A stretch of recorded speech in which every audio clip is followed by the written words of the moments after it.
Hello छात्रों, जो भी आप में से 2022 में बोर्ड एग्ज़ाम देने वाले हैं उनका ऑलरेडी सेंटअप एग्ज़ाम हो चुकी है। मतलब आप लोग सेंटअप एग्ज़ाम दे चुके हैं और इस तरह का आपको प्रश्न पत्र मिले होंगे। अगर जिसका सेट ए होगा तो वो इस वीडियो के थ्रू आंसर मिला लेंगे कि कितना आंसर सही होगा।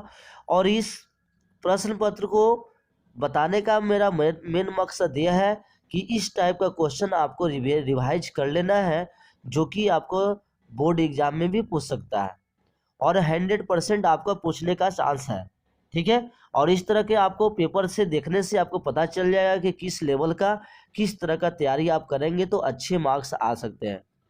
ठीक है, तो हमने साइंस का सेंटअप एग्जामिनेशन जो हुआ था, साइंस का पेपर लिया है। ठीक है, और आते हैं इस पेपर में हम लोग सारा एमसीक्यू का आंसर ढूंढ करेंगे और साथ में उसका एक्सप्लेनेशन भी करेंगे। मतलब आंसर कैसे आया है उसके बारे में हम लोग डिटेल भी देखेंगे। ठीक है, ये तो आप पढ़ लीजिए, स्ट्रक्चर ऑलरेडी पढ़ चुके होंगे ही कि प्रश्नों की संख्या टोटल कितना था, 80 + 30, 80 गो एमसीक्यू और 30 गो लघु उत्तरीय चाहे दीर्घ उत्तरीय प्रश्न थे, जिसमें 80 गो में से आपको 40 का आंसर ही देना था। तो आपको 80 ऑप्शन को मिला रहेगा, उसमें से जो भी आसान लगता है क्वेश्चन, जिसमें किसी भी तरह का डाउट नहीं है और आपको लगता है कि पूरी अच्छी तरह से याद है, उसी क्वेश्चन का आंसर दीजिएगा। ठीक है, क्योंकि इसमें बहुत सारे ऐसे क्वेश्चन आपको आसान क्वेश्चन दिया रहेगा, तो आपको आसान क्वेश्चन को, ठीक है, क्योंकि आसान दीजिए या हार्ड क्वेश्चन का आंसर दीजिएगा तो आपका मार्क्स तो सेम ही आएगा। लेकिन हार्ड क्वेश्चन में हो सकता है जो पता नहीं आप टिक टिक ऐसी लगा देंगे, हो सकता है गलत हो जाएगा। तो ठीक है, आइए हम लोग स्टार्ट करते हैं सबका आंसर क्या क्या हो रहा है। ठीक है, देखिए यहाँ पे आपका 2 लैंग्वेज में दिया रहता है, एक इंग्लिश में और एक हिंदी, दोनों में। दोनों कोई भी लैंग्वेज आप यहाँ पे आप चूज कर सकते हैं, दोनों में वही ऑप्शन रहता है। देखिए पहला, प्रकाश के परावर्तन के कितने संख्या है, प्रकाश के परावर्तन के नियमों की संख्या क्या है। ये बहुत ही आसान क्वेश्चन है, इस तरह क्वेश्चन नहीं पूछता है लेकिन पूछ दिया है और इस तरह का वायरल हो गया है क्वेश्चन। प्रकाश के परावर्तन के नियम कितने हैं, प्रकाश के अपवर्तन के नियम कितने हैं, तो दोनों में 2 गो होता है। ठीक है, तो 2 नियम है, तो इसका क्या आंसर है, बी हो जाएगा 2। समझ गए। चलिए नेक्स्ट क्वेश्चन देखते हैं। प्रकाश का वेग सबसे अधिक किसमें होता है। तो देखिए प्रकाश का वेग सबसे अधिक क्या होता है, शून्य निर्वात में, वैक्यूम में। ठीक है, वैक्यूम में प्रकाश का सबसे ज़्यादा होता है। मतलब वेलोसिटी सबसे ज़्यादा मैक्सिमम किसमें होता है, वैक्यूम में होती है। ठीक है, और बाकी ये सब में क्या होता है, धीरे धीरे कांच में, वाई में क्या होता है, थोड़ा स्लो हो जाता है। ठीक है, चलिए तो ये आपका हो गया डी नंबर, शून्य निर्वात में लिखिएगा। चलिए क्वेश्चन नंबर 3, प्रकाश के वर्ण विक्षेपण किस उपकरण से संभव है। तो वर्ण विक्षेपण मतलब क्या होता है, डिस्पर्सन कैसे हो, डिस्पर्सन किसे कहते हैं, जो आपको 7 कलर 7 रंगों में बंटवारा जब हो जाता है, तो देखिए आपने ये प्रिज्म पढ़ा था जिसमें लाइट पास होती है, तो ये 7 कलर में इस तरह का बट जाता है और यहाँ पर पट्टी होती थी। ठीक है, तो इस तरह के आपका किससे पॉसिबिलिटी है, ये प्रिज्म से। समझ गए। चलिए अब देखते हैं नेक्स्ट, चौथा नंबर क्वेश्चन क्या कह रहा है। चौथा नंबर क्वेश्चन कह रहा है कि सामान्य नेत्र के लिए स्पष्ट दृष्टि की न्यूनतम दूरी कितना होना चाहिए, तो ये 25 सेंटीमीटर। देखिए कोई भी, अगर ये मेरा ये आँख है, ठीक है, इसके क्या होगा, इससे 25 सेंटीमीटर तक आप कोई ऑब्जेक्ट है तो आप आसानी से इसको देख सकते हैं, और 25 से अगर कम रहेगा तो आपको देखने में पढ़ने में दिक्कत हो सकती है। तो इसीलिए एक लिमिट बनाया गया है कि न्यूनतम दूरी 25 सेंटीमीटर पे कोई भी ऑब्जेक्ट को रख के पढ़ सकते हो चाहे देख सकते हो। ठीक है, तो आपको कोई भी इसमें कोई आंख में कोई प्रॉब्लम, मतलब दिक्कत नहीं होगा, संकुचन नहीं होगा, परेशानी नहीं होगा। ठीक है, चलिए हो गया फोर्थ का ये 25 सेंटीमीटर। चलिए 5 नंबर का, एक प्रिज्म कितने सतह से घिरा होता है, बहुत ही आसान है। प्रिज्म देखिए, प्रिज्म में आपको क्या ऐसे होता है प्रिज्म, और इसके पीछे ऐसे कर दो। ठीक है, देखो इस प्रिज्म हो गया, इधर भी आपका, तो देखिए 2 गो त्रिभुज हो गया, इधर से भी 2 त्रिभुज हो गया, और 1 2 3 एक नीचे और 2 साइड से, तो कितना हो गया, 3 गो आयत और 2 गो क्या हो गया, त्रिभुज, तो कितना हो गया टोटल 5। तो इस तरह का 5 को बताइएगा। और इसमें कभी कभी पूछ देता है प्रिज्म एंगल से। ठीक है, प्रिज्म एंगल, ये देखो प्रिज्म एंगल क्या है, 2 सतहों के बीच में जो ना, जो आयताकार सतहों के बीच में जो एंगल होता है वो क्या होता है, प्रिज्म एंगल कहलाता है। तो ऐसे क्वेश्चन पूछ सकता है। चलो आ जाओ, किस दर्पण से हमेशा वस्तु से छोटा प्रतिबिंब बनता है। देखो किस दर्पण से, तो देखो आपको पता है कि समतल दर्पण में सेम साइज का बनता है, समतल दर्पण में आपको बराबर बनेगा। और जब तुम बात करते हो उत्तल और अवतल का, ठीक है, तो देखिए ये हमने क्या बता दिया, ये हमने अवतल बनाया, तो अवतल से बड़ा छोटा सब बन सकता है, बड़ा भी बनता है, छोटा भी बनता है, बराबर भी बनता है। तो ये आपको इस तरह का दर्पण हो गया। और एक आप पढ़े हैं कि किसमें, एक पढ़े हैं कि आपका कौन सा, ये उत्तल।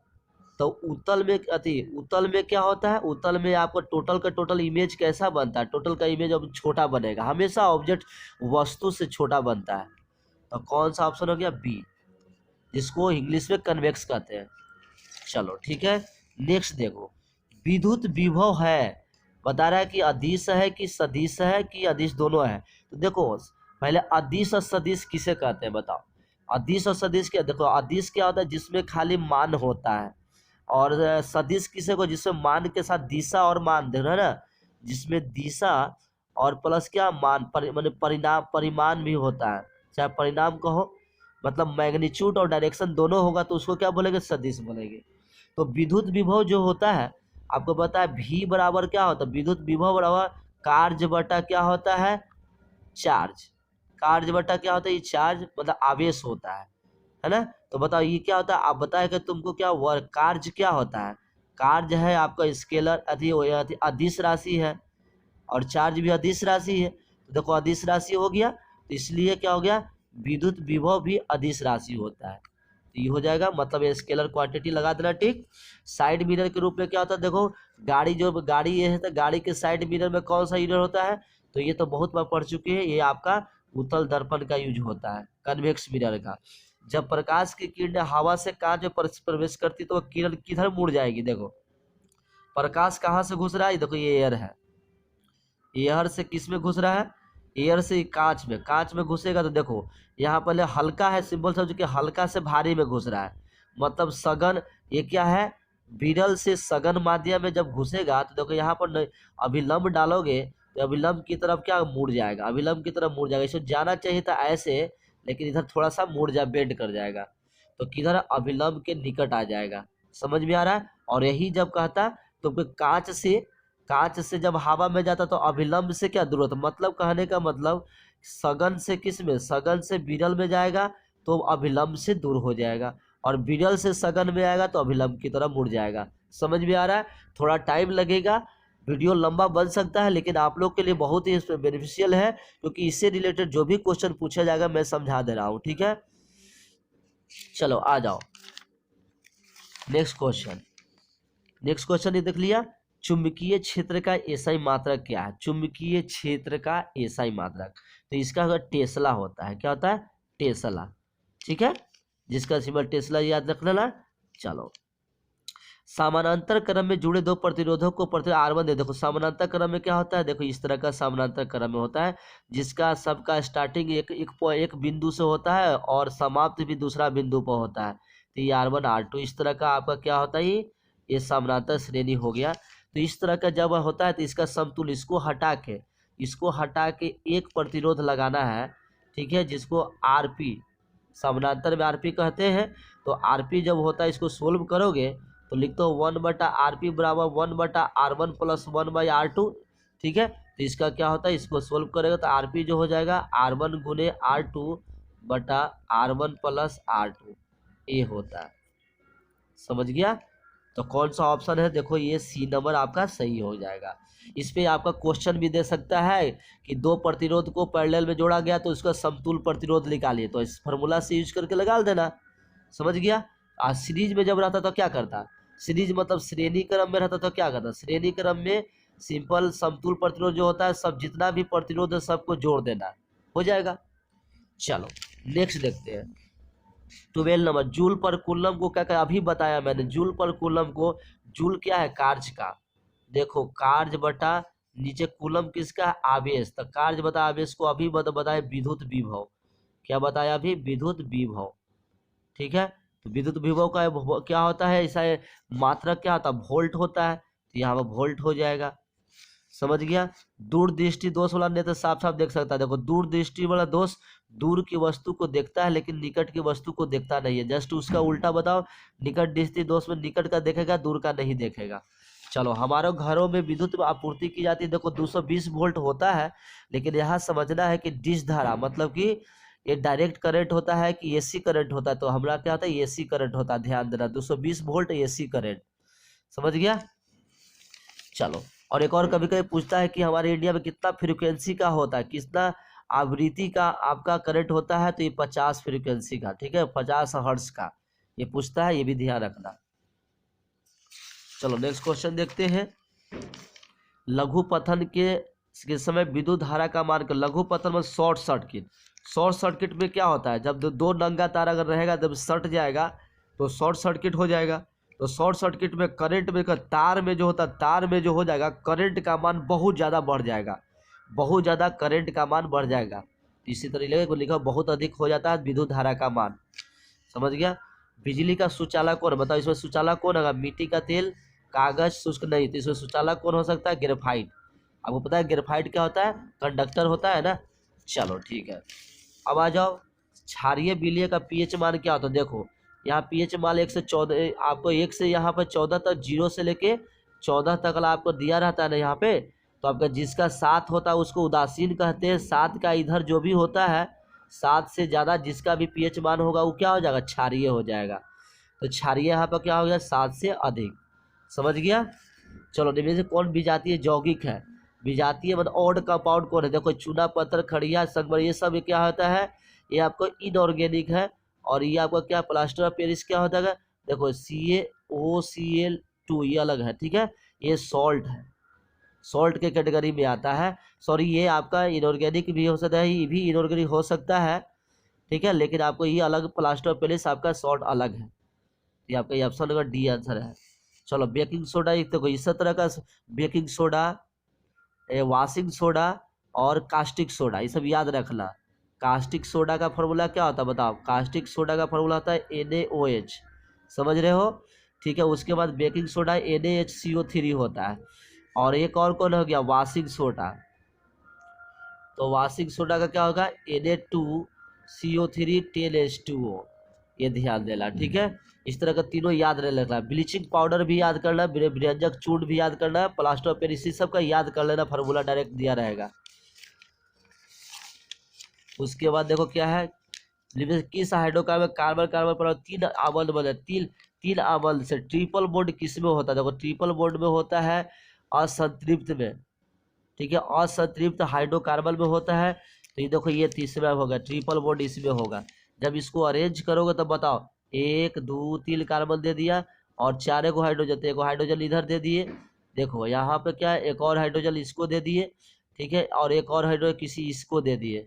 तो अब देखो यहाँ पे क्या, इसको कितना चाहिए, 1 3 को इधर चाहिए, तो कितना हो गया, 1 3 हो गया। और इसमें देखो कितना हो गया, 1 दिया हुआ है, इसमें 2 को हो गया। तो देखो इसमें क्या हो गया, ट्रिपल है कि नहीं बल, 3 अम्ल है ना, ठीक है। सॉरी इधर 1 ही होगा आपका, ये हो गया। तो देखो ये इस तरह का इसमें हो जाएगा। ये तो आपको क्या हो गया, सिंपल अल्केल, अल्केल में क्या होता है, एकल बंध होता है, और ये भी क्या है, अल्केन है, ये भी अल्केन है, सब अल्केल ग्रुप है, तो इसमें एकल बंध होगा। अब देखो अल्केल का फार्मूला भी दे दिया, तो इसलिए फार्मूला याद कर, अल्केल का फार्मूला ClH2l होता है, तो अल्केल हो गया। और बताओ अल्कील का फार्मूला क्या होता है, ClH2l होता है, और इसी में अल्काइल का ClH2l-2 होता है, याद रखना, समझ गया। चलो अब आ जाओ नेक्स्ट क्वेश्चन। नेक्स्ट क्वेश्चन क्या है, कार्बनिक यौगिक में कार्बन की संयोजकता, कार्बन की संयोजकता 4 होता है, सबको जानता है, क्यों, क्योंकि पता है कार्बन का परमाणु संख्या 6 होता है। तो कैसे लिखोगे, 2 और 4, तो 4 संयोजकता होगा ना। चलो ठीक, अम्ल राज्य में HCl-NH3 का अनुपात क्या होता है, ये 3:1 होता है, ठीक है। 3 हाइड्रोक्लोरिक लेंगे, 1 नाइट्रिक एसिड लेंगे, तो अम्ल राज्य बनेगा, जिसको एक्वारेजिया भी इंग्लिश में बोलते हैं, और जिसको रॉयल वाटर भी कहते हैं, कभी क्या बोलते हैं, रॉयल वाटर। चलो हमारे पीएच का मान किस सीमा तक सही काम करता है, ये 7 से 7.8 रहेगा, क्षारीय रहेगा तो हो जाएगा, अच्छी तरह से काम करेगा। अगर अम्लीय हो जाएगा तो हमारे पेट में क्या होता है, एसिडिटी हो जाएगी। चलो कौन सी अधातु कमरे के ताप पे द्रव अवस्था, अधातु का रहता है, अधातु ब्रोमीन होता है, जो कि कमरे ताप पर लिक्विड में होता है, द्रव अवस्था में। और यही तुमको धातु कहता तो कौन हो जाता है, ये इसमें मरकरी है ना, पारा हो जाता, लेकिन इसमें दिया नहीं है, ये भी ध्यान देना। अल्डिहाइड का आईयूपीएक लेवल, तो अल्डिहाइड है तो अल्डिहाइड का आईयूपीएक लेवल नल लगता है पीछे, नल लल, तो एथेनल हो जाएगा। ठीक है, और ये क्या है, देखो ये लोल है, लोल किसके लिए, कीटोल के लिए होता है, और एथेनल किसके, अल्कोहल के लिए, क्या हो गया, अल्कोहल के लिए होता है, ध्यान देना। इस तरह का भी दे सकता है नॉर्मल। लिविंग में कौन सी गैस धातु के बिल्डिंग में प्रयोग, देखो बिल्डिंग में एथिलीन गैस का प्रयोग होता है, सॉरी बिल्डिंग में आपका एथाइल का प्रयोग होता है, एथाइल का। देखो इसको ये एसिटिलीन भी कहते हैं, क्या बोलते हैं, एसिटिलीन भी गैस कहते हैं, इसलिए एथाइल का प्रयोग होता है। चलो नेक्स्ट क्या है, किस वैज्ञानिक ने त्रियक नियम दिया था, देख डेवोलोड ने दिया था त्रियक नियम, न्यूलैंड्स ने ऑक्टेट रूल दिया था, अष्टक नियम। ठीक है, ध्यान देना। मेंडलीव की आवर्त सारणी में 7 गो होता है, यही वर्ग दिया रहता तो कितना लिखते, वर्ग आपको लिखते हैं 18 गो। ठीक है, चलो कोयला तथा पेट्रोलियम क्या है, ये तो सबको जानता है, ये जीवाश्म ईंधन है, फॉसिल फ्यूल्स है। ये इसमें कौन प्राकृतिक संसाधन है, प्राकृतिक सब संसाधन, वायु सब प्राकृतिक संसाधन है। कैल्शियम, कैल्शियम के परमाणु संख्या 20 होता है, तो जानते हो सब, बहुत छोटा नॉर्मल नंबर क्वेश्चन दे रहा है। स्वपोषी पोषण के लिए, स्वपोषी के लिए क्या होता है, ऑटोट्रॉपिक न्यूट्रिशन में सब चीज चाहिए, क्लोरोफिल, CO2, जल प्रकाश, सब इस समय से सब सही। ठीक है, उसके बाद चौथे क्या है, निम्नलिखित में से कौन एक अपघटक है, डिकम्पोजर कौन होता है, देखो बैक्टीरिया, कोई भी सड़ा चीज, कोई चीज सड़ गया चाहे कोई भी डेट कर गया, उसको खत्म कर देना, खत्म करने वाला कौन होता है, बैक्टीरिया होता है। आ जाओ 35 नंबर, एक लिंगी पुष्प का उदाहरण क्या है, ये पपाया में एक लिंगी होता है। ठीक है, एक लिंगी मतलब जिसमें कि या तो खाली मेल होगा या तो फीमेल होगा, समझ रहा है बात को। चलो मेंडल ने अपने प्रयोग में किस मटर का लिया था, ये मटर का लिया था। जीव किस प्रक्रम द्वारा अपनी संख्या वृद्धि कर सकता है, संख्या वृद्धि किस है, जनन के द्वारा, समझ गया। चलो आ जाओ, यहाँ पे क्या है, नर जुमर मादा जुमर के संकलन को हम लोग क्या निषेचन कहते हैं, फर्टिलाइजेशन। स्त्री केसर के आधारीय भाग, आधारी जहां पर आधार, जहां पर फल बनता है वो क्या होता है, अल्डाशय, ओवरी कहेंगे। कौन सा रक्त सब सभी समूह से रक्त ले सकता है, वो ले सकता है ए बी, और दे कौन सकता है ओ। मेंडल का प्रथम नियम के क्या है, मेंडल के पृथ्वीकरण का नियम देता है, पृथ्वीकरण का नियम। ठीक है, उसके बाद निम्नलिखित में कौन सा पुनरुद्गमन का उदाहरण है, रीजनरेशन का उदाहरण हाइड्रा में होता है। चलो नेक्स्ट क्वेश्चन क्या है, 43 नंबर, गर्भपात को सुरक्षित अवधि कितनी है, 3 महीने के भीतर करेंगे तो गर्भपात एबॉर्शन सही होगा। ठीक है, उसके बाद बच्चा ग्रोथ कर जाता है तो दिक्कत होती है। भागते दौड़ते समय कौन सा हार्मोन सक्रिय होता है, ये एड्रिनल। ठीक है, याद रखना। मास्टर ग्रंथि, इसको तो बहुत कोई जानता है, पिट्यूटरी ग्रंथि को मास्टर ग्रंथि कहते हैं। और पादप हार्मोन में उदाहरण है ऑक्सीन होता है। देखो ये सब क्या होता है, ये सब ह्यूमन से सीक्रेट होता है, जानवरों से चाहे द्वियों से सीक्रेट होने वाला है हार्मोन, लेकिन ऑक्सीन क्या होता है, पेड़ से निकलता है।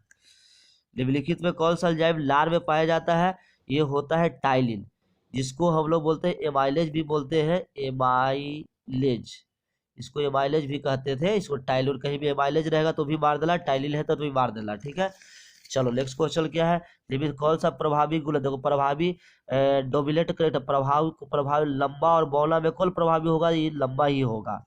ठीक है, ये सब नहीं होगा। लेंस सूत्र तो ये बहुत बार याद करो, ये 1/, देखो या ध्यान देना 1/, ये गलती हो गया, 1/v माइनस 1, ये होगा सी, 1/v minus 1/u equal to 1/a। चलो नेक्स्ट क्या है, द्विगोप्तल लेंस को सिंपल क्या बोलते हैं, अपसारी लेंस भी कहते हैं, कनकेव लेंस भी कहते हैं, सिंपल, समझ गए। क्यों, देखो यहाँ पे द्विअवतल, इस तरह का 2 गो अवतल हो गया, 2 गो अवतल, इसको सिंपल हम लोग क्या बोलते हैं, कनकेव लेंस कहते हैं। उत्तल लेंस की क्षमता क्या होगा, देखो उत्तल लेंस, ये उत्तल लेंस है, तो उत्तल लेंस की क्षमता किस पे डिपेंड करता है, फोकस पे, किस पे, फोकस लेंथ पे। तो फोकस मतलब फोकस लेंथ, फोकस दूरी पर डिपेंड करता है ना, तो फोकस दूरी इसका किधर होता है, इधर होता है, प्रिंसिपल है ना, प्राथमिक फोकस दूरी इधर होता है, तो इधर वाला क्या पॉजिटिव होता है, इसलिए धनात्मक हो गया। और यही जब कनकेव कहेगा तो ऋणात्मक होता है। और किसका शक्ति वही हो गया आपका धनात्मक इसका। चलो प्रकाश के अपवर्तन के देखो, अभी बताया था 2 गो होता है। कौन रंग खतरे के सिग्नल में उपयोग होता है, ये होता है लाल, क्योंकि लाल छितराता ज्यादा नहीं है। ठीक है, विद्युत में लीव वायर कैसा होता है, ये लाल रंग का होता है, ठीक है, लाल रंग के लीव वायर होता है। अर्थ वायर का अर्थ कैसा होता है, अर्थ वायर हरा रंग का होता है और काला न्यूट्रल होता है, ध्यान रखना, ठीक है। उसके बाद विद्युत मोटर क्या होता है, ये तो विद्युत ऊर्जा को यांत्रिक में करता है, ये तो जानते ही हो। और वही जनरेटर रहेगा तो क्या होगा, जनरेटर जो रहेगा वो क्या होगा, यांत्रिक ऊर्जा को विद्युत ऊर्जा में करेगा। बहुत इंपॉर्टेंट क्वेश्चन है, समझ गया। किसी चालक का प्रतिरोध निर्भर करता है सब चीज पे, चालक के लंबाई पे, है ना। देखो आर डायरेक्ट क्या होता है, डिपेंड करता है एल पे, लेंथ पे भी, और क्या होता है क्रॉस सेक्शनल एरिया पर भी इस तरह के डिपेंड कर देगा, नेचर पे किस तरह का प्रकृति हो पाता है, इसमें से सब हो जाएगा। चलो उसके बाद क्या है, एक कूलम आवेश में इतना इलेक्ट्रॉन होता है, 6.25 10⁸ होता है। जैसे बोलो कि अब पता है आपको कि Q बराबर N, ये फार्मूला से तुम निकालना, तो N बराबर क्या, Q हो गया 1 कूलम, तो 1 बटा इलेक्ट्रॉन की संख्या 1.6 इंटू 10⁻23 होता है। इसको डिवाइड करोगे तो आ जाएगा 6.25 इंटू 10⁻18, समझ गया। माइनस यहाँ पर होता है इलेक्ट्रॉन पे चार्ज, तो इस तरह का बन जाएगा, ठीक है। कौन नाभिक के विखंडन को नियंत्रित करता है, ये कैडमियम का रड करता है, ठीक है। किस देश को पौने का देश, ये डेनमार्क है, ये तो आपको साइंस से पूछना नहीं चाहिए, पूछ दिया। अपघटन, अब क्या अपघटन में क्या टूटता है, एक मॉलिक्यूल दो में टूट जाएगा, तो देखो ये सिंपल दिखाई दे रहा है, सब में देखो इसमें जुट रहा है। आज क्लोरोफॉर्म का सूत्र होता है ये CHCl3। निम्नलिखित में कौन लवण है, देखो लवण क्या होता है, मेटल, यहाँ पर देखा है सोडियम मेटल क्लोराइड क्या है, लवण है। देखो यहाँ पे ये सब क्या है, ये हो गया आपको बताओ, ये हो गया एसिड हो गया, और ये बेस हो गया, मतलब ये क्या है, ये सब क्या हो गया आपका एसिड, और ये बेस है, ये बेस हो गया। लोहे की परमाणु संख्या 26 होती है। परमाणु संख्या याद रखा, 2-3 क्वेश्चन जरूर देता है, इसलिए मुझे 1 से 20 तकला 1 से 30 तकला परमाणु संख्या याद कर लेना तुम लोग। किसी धातु को चाकू से आधार से काटा तो ये सोडियम को। हेमेटाइट किसका दयस्क है, ये तो आयरन से मिलता है। धातु के ऑक्साइड, देखो ध्यान देना, धातु के ऑक्साइड कोई भी, जैसे मान लें कि सोडियम ऑक्साइड है, तो धातु के ऑक्साइड हमेशा क्षारीय होता है। और अधातु के ऑक्साइड, जैसे आप अधातु कोई ले लो, SO2 सल्फर डाइऑक्साइड, अधातु है सल्फर, है ना, तो इसका क्या होता है, ये अम्लीय होता है, ध्यान देना। ये हो गया क्षारीय, क्षारीय, समझ गया। चलो अब आते हैं इसमें ऑक्साइड ऑफ, हो गया सरलतम हाइड्रोकार्बन, इसमें कौन होगा, पहला कौन आता है, तो मीथेन होगा, ठीक है। मीथेन के बाद कौन होता है, इथेन हो गया, प्रोपेन, ब्यूटेन, इस तरह का।